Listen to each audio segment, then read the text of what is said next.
morning. Sir Doy del Mundo's talk was so complete and scintillating and so heartfelt, because it was about his father. I think it would be a difficult talk to follow up on. Well, I will be talking about a number of... Wala ba tayong title? Anyway, if Sir Doy focused on one personality whom he was very close to and practically grew up with him, I'm going to discuss a number of filmmakers who have been practically forgotten. So, maybe because they were not in the league of the national artists, but even some of them are great filmmakers, but because their films are lost or have not been exposed.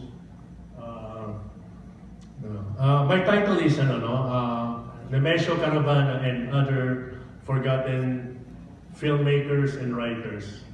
I'm going to focus mostly on the filmmakers who were also writers, who also wrote their own scripts.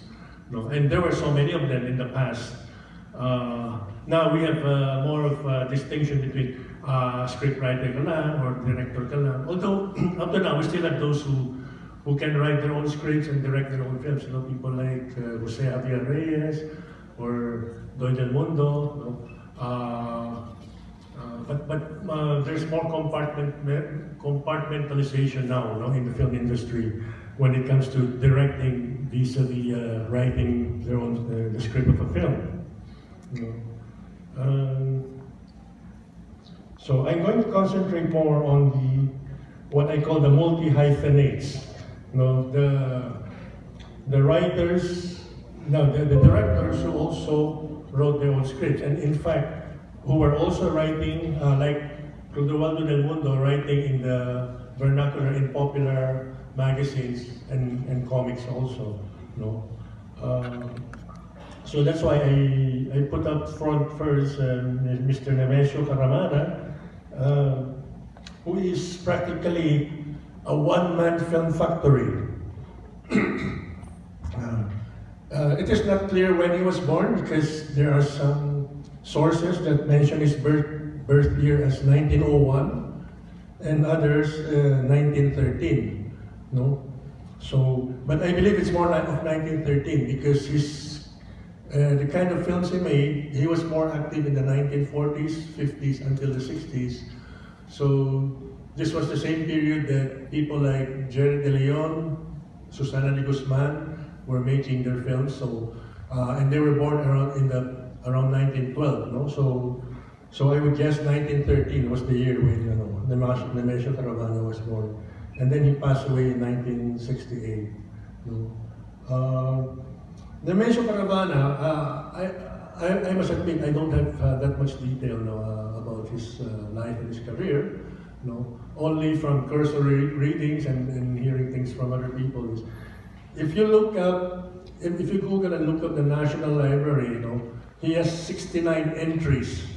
Ganun karami ang mga sinulat niya, mostly mga novela, short stories, very popular stuff actually. Hindi naman siya, but I think in literary circles, he is not considered to be shall we say, to be a writer of high literature, but popular type. That's why a lot of his stuff were serialized novels in Liwayway. Also, he wrote a lot of comics, and he wrote in different genres, of which sadly I didn't have the time to study all of them, and classify them. In any case, I think he's one of our most prolific filmmakers, but it's not recognized because he's not he's not one of he was not an award winner. He did not win awards for best director, neither did his pictures, but he was so prolific. I think in any given year, starting in 1948, he would be directing anywhere, sometimes 2 films, maybe, but more often or not, 3 to 4 films a year. So between 1948 up to up to the mid-60s, he had maybe directed over up to 60 films already. No, I don't have the exact count, but and a lot of films were, a lot of the stories were kind of adaptations of corridas. No, like I don't know if any of you remember the talks yesterday, yung kay Joyce Oriola. She talked about the medieval fantasies. Nemesio Caravana wrote a lot of these. These are in the genre of like what Auteurs del Mundo mentioned, no? The Principe Amante type movies. And also, if you saw the film last night, Kaaway ng Babae, somebody pointed out to me that it's kind of similar to the plot is similar to Shakespeare's Love, Slave or Lost. No? So I'm sure that Mr. Caravana also mined a lot of ideas from other writers, no? And adapted them to his own writings in liwayway and comics and also in the movies. No? So he practically, in every film, he practically wrote his own scripts. It was rare for him to adapt material from others. And at the same time, he would also be writing scripts for other directors. No? So I think yung mga gustong gumawa ng thesis, I think this is a very interesting study. No? And why was he so prolific? But of course, he's not the only one. No? But he's just among the most prolific during that time. No? Like I said, during that time, there were many of them. No? Directors who also wrote their own scripts. He started actually in 1940, no? He made his first film. But I think it was interrupted by the war. And then from 1948 onwards to the mid-60s, he was just in a frenzy. No? Left, right, he was putting out materials published in printed form and also in film form. No? This is, he was also an actor. This is a still from a film. This is from a film Florante at Laura, directed by Vicente Salumbiles in 1939.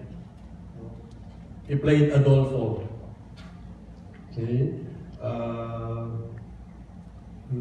Okay, just some trivia. If you can find some of his films online. You go to YouTube, hanapin mo yung Prinsesa Naranja, no? Starring Fernando Poe Jr. In it, there's a very, I think, a very funny scene, no, in which he kisses Elizabeth Ramsey, no, and it's supposed to be, 1,000 kisses. So this was the longest kissing scene maybe in Philippine film history. But of course, they cheated, no? It's not exactly 1,000 times. They jumped. And then, next slide. Okay. These are some other characters from the film version of Florante at Laura, 1939. Well, this is not important to the top, no? So next slide. Okay, Susana de Guzman, another multi-hyphenate and very, very prolific author and filmmaker. Tito Valiente already gave a talk on her yesterday, but I bring up her name again, no, because what she was doing was, and this was a practice done in the 40s and 50s, no? While she was writing her stories in liwayway, no, one chapter every week, she was already filming, doing the film at the same time, no, such that by the time the script, the story was was finished in the liwayway published version, the movie was about to have its premiere, no. So you could already call it a film in progress, a story in progress. A story was being written while the film was already being made, and I don't know how this impacted the film. Maybe it's like maybe she was able to get ideas along the way and get from her readers reactions and maybe inputted that into the film, you know, such that you might even say there was a kind of outsourcing of ideas coming from readers. But again, nobody's made a proper study of her films. And I think, but except I know there's one person who's attempting to write something about her. 16 of her films are still available, no? Mostly films that she had made at LVN. No? Her first film, she had already been writing scripts before the war, and then, but it was interrupted, no? She was, and then she started directing films in 1946 with Provinciana. No, for Premier Productions. Her last film, I think, was 1968, a film called Kalinga. And then, 1991, she was given the Natatanging Gawad Urian by the Manonori. No. I also bring up Susana de Guzman because I've noted, no, and I think it might be safe for me to say, unless somebody has other data, that Filipino women filmmakers were among the first. I think they were the first in Asia to make films. Because I've read histories of and accounts of film industries in other Asian countries, big countries with big film industries like India, Japan, China, and of course other Southeast Asian nations. I haven't come across Filipino women filmmakers before the war. No, like in Japan, I know the first Japanese woman to make a film was in the 1950s. So it's kind of late. Maybe in China, pero it's also no. So the women filmmakers we had were real pioneers. No, they were ahead there. And I don't know if this has something to do with the suffrage movement. No, the women, because women were granted suffrage, the right to vote. No, in 1937, there was really a very strong women's suffrage movement here in the 20s and the 30s. So among the other filmmakers, the first one was somebody named to make a film was somebody named Brigida Perez Villanueva in 1933, of which we know nothing about. And then the next one was Consuelo P. Osorio, who, like Susana de Guzman, was also a very prolific writer of serialized novels, and then she also directed her own films, her own stories. Consuelo, I think, was the third. The second was Maria Luisa Acuña, who happened to be the sister-in-law of Jose Nepomuceno. I think she made 2 or 3 films. And then the fourth was Carmen Concha, she made only 4 feature films, and she wrote also her own stories. She also happens to be the auntie of Armida Señor Reina. She was active only between 1938 to 1940. Although after the war she was still writing some scripts, but she never directed again. I managed to interview her actually more than 30 years ago. I actually met her, and I asked her what happened. She said, well, her husband, after she got married, her husband disallowed her to direct. So that was kind of a sad story. But like in the case of Susana de Guzman and Consuelo Osorio, they really were lucky because they had the chance to make all the films that they were able to make. So, ngayon, ano bang next? Susunod? Yes, okay, Carlos Vander Tolosa. He's a great filmmaker, but maybe completely forgotten to most of you, except the film buffs, the film teachers. He directed Nilahukan, the first film of LVN. He made he directed the first films of the major companies. He was the director of the first film of Sampaguita, Bituing Marikit, 1938. Also the first film produced by Parlatong Hispano-Filipino, Diwata ng Karagatan, of which a print still exists abroad. In a few months you will hear about it. And also, he started in the silent period with a film called Collegian Love. The highest compliment I think came from Jerry De Leon when in an interview later he mentioned Carlos Vander Tolosa, his filmmaking style was cinematic. No? And I think you can see this approach, his cinematic approach in the film Giluko, which I think is also on YouTube. No?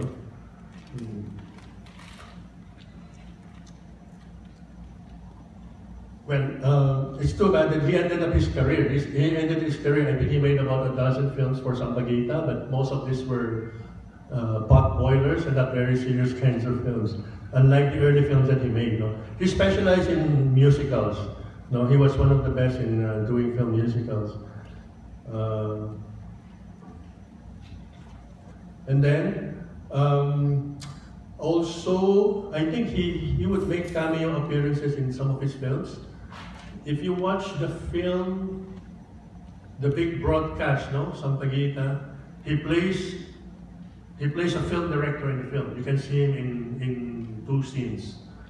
And then in the 1963 film, Sampaguita film, Kaming Mga Talyada, there's a sequence, no, of a look for this mustachioed man, no, in which he sings a duet in a nightclub with a foreign cabaret artist who came here to perform, and he sings a duet singing Dahil Sa'yo. And his co-performer in that film, because she happened to be visiting Manila, was no other than Christine Jorgensen, who was published who if you know LGBT history, Christine Jorgensen was the first transgender, publicized transgender from Denmark to transition from man to woman. So she was performing around the world. So she came here, and then there's a sequence that was filmed by Sampaguita Studios in a nightclub with Miss Jorgensen. And Carlos Van der Tolosa was in that sequence, singing along with her. And Tolosa even introduces himself as I'm a film director here in the Philippines, like that. So these are very interesting finds, if you can look them up. And then, what's next? Okay, that's Manuel Silos. Okay. Yeah, one thing about, how do you find out more information about these filmmakers? No? Because no books have been written about them. We do have books we have a book on Manuel Conde, thanks to Nick Tiongson, the cinema of Manuel Conde. We have a book on Ismael Bernal, actually a collection of his writings and quotes from him, compiled by some friends. We have an anthology of articles and reviews about Lina Broca, compiled by Mario Hernando. And last year, Auteurs del Mundo came out with a book called Direct, which is a series of articles on various filmmakers, from Jerry De Leon to Ismael Bernal, Broca, even FPJ. I think 15 directors were featured. So you can find some of these books in your bookstores. But for the majority of these filmmakers, wala. I want to show you a book. This is the first film book ever published in the Philippines.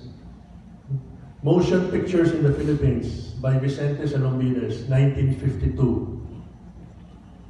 So, anyway, here are stars. It's more like a slum book because you have information about various people, even film editors, cameramen, a little bit of history, film booking offices, theaters, at that time, up to 1952.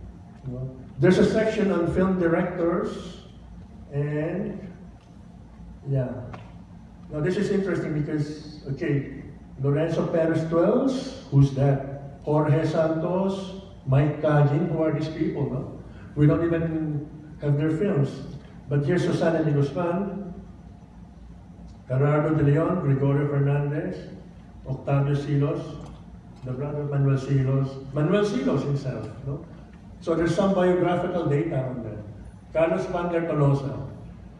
Now, what's interesting here is that Mr. Salombides listed the film directors. These are the film directors of Philippine cinema from the beginning. And he lists 55 names. No? So we have all these 55 names, and Where are they now? What do we know about them? Very, very little actually. So if you can find this book, okay, you can find all this information. Another one is the CCP Encyclopedia of Arts, no? Of which there's a film, volume on film, Philippine cinema, and the editor is Auteurs del Mundo. So there are also information on a lot of movie people here, especially the stars, and also the movie directors, many here, no? So those students who are doing research, look for these resources, no? Maybe at the Cultural Center here at UP. And then who's the next one? Okay, that's Octavio Silos. He's the brother of Manuel Silos, no? The Silos brothers made a lot of movies, no? And mostly Manuel Silos actually wrote his own scripts, no? So I don't think he made many adaptations, but he was very good with musicals. Octavio Silos did a lot of musicals too, no? You can actually find some of his films on two pre-existing pre-war films, Pakiusap and Tunay na Ina, are still available, and some, I think they're online too on YouTube, and you can Google them, no? Pelikula ni Octavio Silos. You can see how pre-war musicals look like. Okay, and then the final one is, okay, that's Ramon Estela, very, very important figure. But unfortunately, only two of his local Philippine-made films have survived. Yeah, but he is actually, if you're talking international, no, he is, I would say, the first transnational Southeast Asian filmmaker. Meaning to say, he made films not only in the Philippines, no, not only for Filipino audiences, but he made films all over. No, he. Born in Hong Kong, grew up in Cebu, and studied in Manila. No, he was really a multi-hyphenate because he did many things. He used to be a singer. He was singing Spanish songs because his father was the composer Jose Estela. No, he was singing in radio before the war, and he also appeared in the first Filipino sound film, Punyal na Ginto, by Nepomuceno, and he sang a song there. I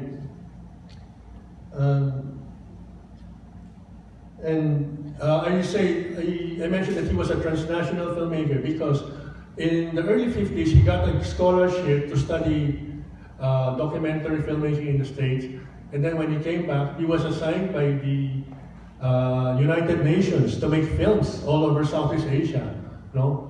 Mostly documentaries, but he also made full-length films.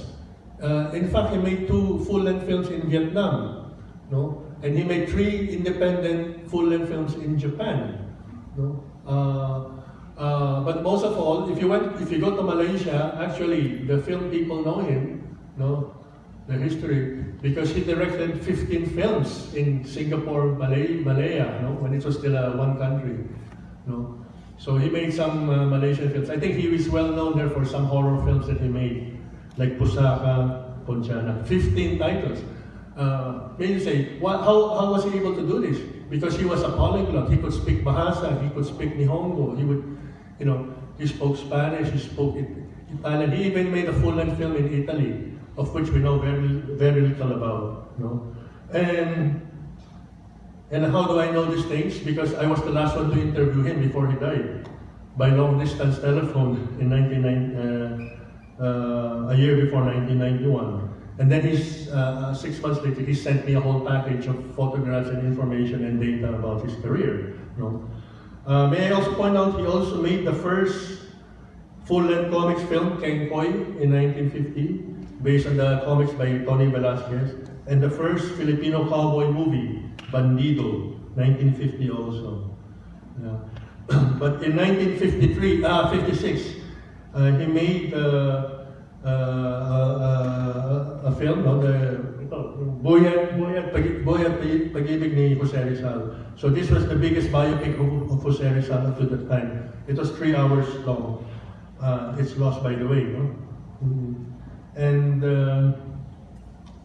so he eventually moved to Puerto Rico, and he did many commercials there. No? So that's how he ended his career, and then moved to Florida.